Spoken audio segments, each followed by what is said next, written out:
Hello students, chapter number 10 microbes in human welfare में आज हम पढ़ेंगे इस चैप्टर का last topic microbes as biofertiliser.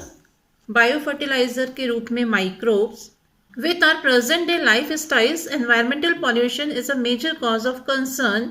आज के तौर तरीकों के साथ यदि जीवन को देखें, लाइफ को देखें, तो पता चलता है कि एनवायरमेंटल पॉल्यूशन चिंता का एक मुख्य कारण है।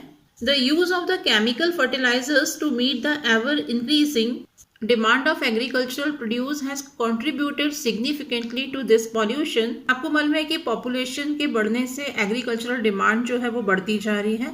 इन एग्रीकल्चरल प्रोडक्ट की डिमांड को पूरा करने के लिए कुछ केमिकल्स का यूज़ किया जाता है, फर्टिलाइजर्स यूज़ किए जाते हैं और ये फर्टिलाइजर्स ही इस पॉल्यूशन को बढ़ा रहे हैं और चिंता का विषय बने हुए हैं।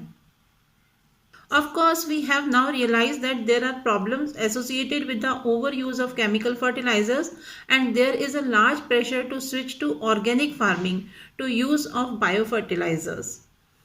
हालांकि हम समझने लगे हैं कि केमिकल फर्टिलाइजर्स के ज़्यादा से ज़्यादा प्रयोग से, अधिकाधिक प्रयोग से कई समस्याएं जुड़ी हुई हैं, बहुत सारी प्रॉब्लम्स जुड़ी हुई हैं। इसके परिणाम स्वरूप ऑर्गेनिक खेती करने पर तथा बायो फर्टिलाइजर्स के प्रयोग पर दबाव बढ़ता जा रहा है। Biofertilizers are organisms that enrich the nutrient quality of the soil. Biofertilizers एक प्रकार के जीव हैं जो सॉइल की पोषक गुणवत्ता को, न्यूट्रिएंट क्वालिटी को बढ़ाते हैं। The main sources of biofertilizers are bacteria, fungi and cyanobacteria. Biofertilizers के मेन सोर्स, मुख्य स्रोत बैक्टीरिया, फंगाई और साइनोबैक्टीरिया होते हैं। You have studied about the nodules on the roots of leguminous plant formed by the symbiotic association of rhizobium। तो आपने पढ़ा हुआ है कि जो लेग्यूमिनस प्लांट होते हैं, फलीदार पौधे होते हैं, उनकी जड़ों में नोड्यूल्स प्रेजेंट होते हैं। और ये नोड्यूल्स कैसे फॉर्म होते हैं? ये राइजोबियम बैक्टीरिया जो है वो इसको हेल्प करता है फॉर्मेशन में और ये बैक्टीरिया सिम्बायोटिक एसोसिएटेड रहता है इन रूट्स के साथ में, लेग्यूमिनस प्लांट्स के रूट्स के साथ में, रूट नोड्यूल्स के साथ में। और ये क्या करते हैं? ये एटमॉस्फेयर की नाइट्रोजन को सॉइल में फिक्स करने का काम करते हैं और इनको क्या फ़ायदा होता है? ये प्लांट्स से अपना फूड एब्जॉर्ब करते हैं। These bacteria fix atmospheric nitrogen into organic forms which is used by the plant as nutrient। In nodules का फॉर्मेशन राइजोबियम के सिम्बायोटिक एसोसिएशन के द्वारा होता है। These bacteria fix atmospheric nitrogen into organic forms which is used by the plant as nutrient। ये bacteria atmosphere की nitrogen को organic form में कन्वर्ट करते हैं और उसे सॉइल में फिक्स कर देते हैं और प्लांट्स इसका यूज न्यूट्रिएंट के रूप में करते हैं। Other bacteria can fix atmospheric nitrogen while free living in the soil, Azospirillum and Azotobacter, thus enriching the nitrogen content of the soil। कुछ दूसरे बैक्टीरिया, अन्य बैक्टीरिया जैसे एजोस्पाइरिलम है, एजोबैक्टर है, ये सॉइल में फ्री फॉर्म में रहते हैं, ये फ्री लिविंग होते हैं और ये भी एटमॉस्फेरिक नाइट्रोजन को फिक्स कर सकते हैं। इस प्रकार ये बैक्टीरिया जो रहते हैं ये सॉइल में नाइट्रोजन कंटेंट को बढ़ाने में हेल्प करते हैं। Fungi are also known to form symbiotic associations with plants, mycorrhiza. Fungi plants के साथ में सिम्बायोटिक एसोसिएशन स्थापित करते हैं, बनाते हैं, जिसे हम माइकोराइजा बोलते हैं। Many members of the genus Glomus form mycorrhiza. Genus Glomus के बहुत सारे मेंबर्स माइकोराइजा बनाते हैं। The fungal symbionts in these associations absorbs phosphorus from soil and passes it to the plant. इस एसोसिएशन में जो फंगल हाइफी रहते हैं, ये फंगल हाइफी जो सिम्बायोट्स फॉर्म कर रहे हैं, सिम्बायोटिक रिलेशनशिप जो कर रहे हैं, ये फंगल हाइफी सॉइल से फॉस्फोरस को एब्जॉर्ब करते हैं और उसे प्लांट्स में पास कर देते हैं, उसे प्लांट्स में भेज देते हैं। Plants having such associations show other benefits also, such as resistance to root-borne pathogens, tolerance to salinity and drought, and an overall increase in plant growth and development। जिन प्लांट्स में इस तरह का एसोसिएशन होता है उनमें कुछ और बेनिफिट होते हैं, उन प्लांट्स को कुछ और बेनिफिट भी होते हैं, जैसे कि जो रूट बॉर्न पैथोजेंस होते हैं उनके लिए रेजिस्टेंट हो जाते हैं। इसके अलावा जिस जगह पर सॉल्ट्स ज़्यादा रहते हैं, सैलिनिटी ज़्यादा होती है, उसके लिए या जहाँ पर सूखा पड़ता है, ड्रॉट के लिए ये सहनशील हो जाते हैं, इनका टॉलरेंस पावर जो होता है वो बढ़ जाता है। Can you tell what advantage the fungus derives from this association? क्या आप बता सकते हैं कि इस संयोजन से, इस एसोसिएशन से फंगस को क्या लाभ प्राप्त होता होगा, या फंगस क्या लाभ प्राप्त करते हैं?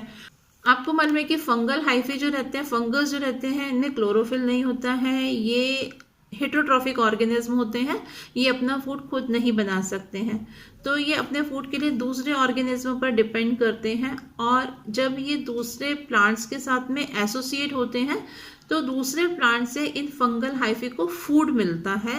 फंगल हाइफी प्लांट्स के लिए वाटर एब्जॉर्ब करते हैं, डिफरेंट न्यूट्रिएंट्स को उनमें ट्रांसफर करते हैं, और फंगल हाइफी को प्लांट्स से फूड मिलता है।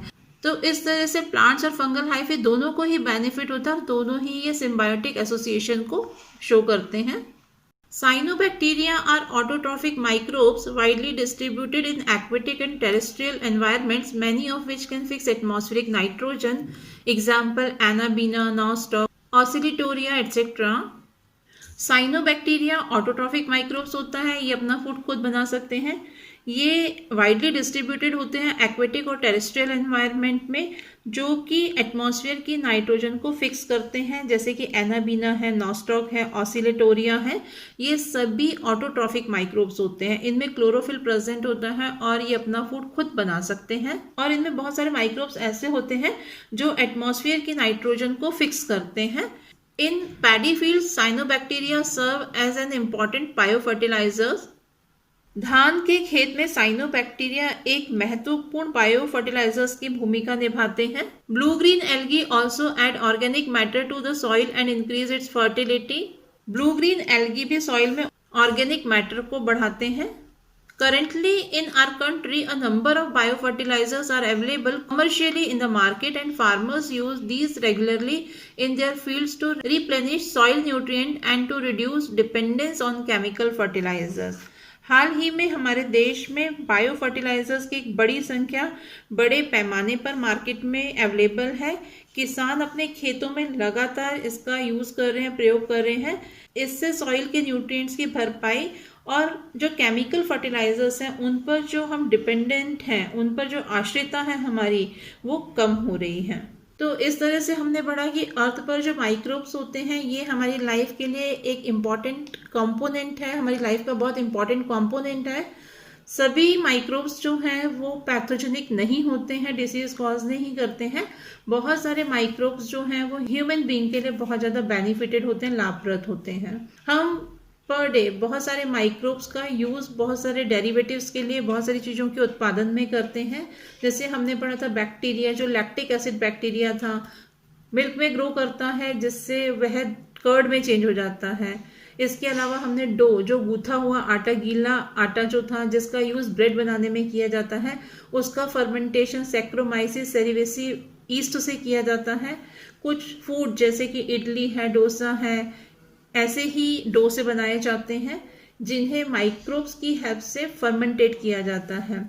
माइक्रोब्स और फंगाई का यूज़ जो है वो चीज़ को बनाने के लिए, पनीर को बनाने के लिए किया जाता है, जिससे उसमें एक स्पेशल टाइप की बनावट, टेस्ट और फ्लेवर आता है। माइक्रोब्स का यूज़ इंडस्ट्रियल लेवल पर लैक्टिक एसिड बनाने के लिए, एसिटिक एसिड और अल्कोहल बनाने में भी किया जाता है। एंटीबायोटिक जैसे पेनिसिलिन का प्रोडक्शन बहुत सारे माइक्रोब्स के द्वारा किया जाता है, जो कि दूसरे जो हानिकारक रोग होते हैं, बीमारियां रहती हैं, उनको पैदा करने वाले माइक्रोब्स को मारने के काम में आते हैं ये एंटीबायोटिक्स।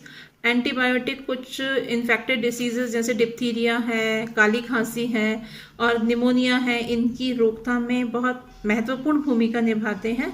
100 सालों से भी अधिक के समय से माइक्रोब्स का यूज़ जो है ये सीवेज के ट्रीटमेंट में किया जा रहा है, और इससे नेचर में वाटर साइक्लिंग करने में हेल्प मिलती है। इसके अलावा हमने पढ़ा कि किस तरह से माइक्रोब्स का यूज़ बायोगैस प्रोडक्शन में किया जाता है।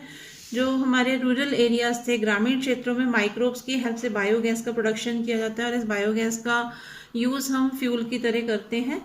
फिर हमने पढ़ा कुछ माइक्रोब्स का यूज़ बायो कंट्रोल एजेंट की तरह किया जा रहा है, जिसका यूज़ हार्मफुल पेस्ट को मारने के लिए किया जाता है। और इन बायो एजेंट्स के यूज़ से जो हार्मफुल या टॉक्सिक इंसेक्टिसाइड्स थे या पेस्टिसाइड्स थे, इनमें भारी कमी आई है, इनके यूज़ कम हो गया है।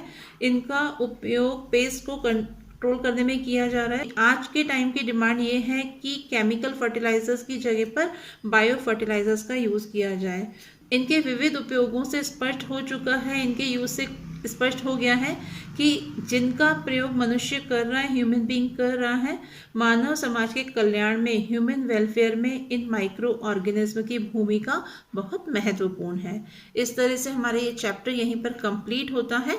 नेक्स्ट क्लास में हम नेक्स्ट चैप्टर को स्टार्ट करेंगे। Thank you.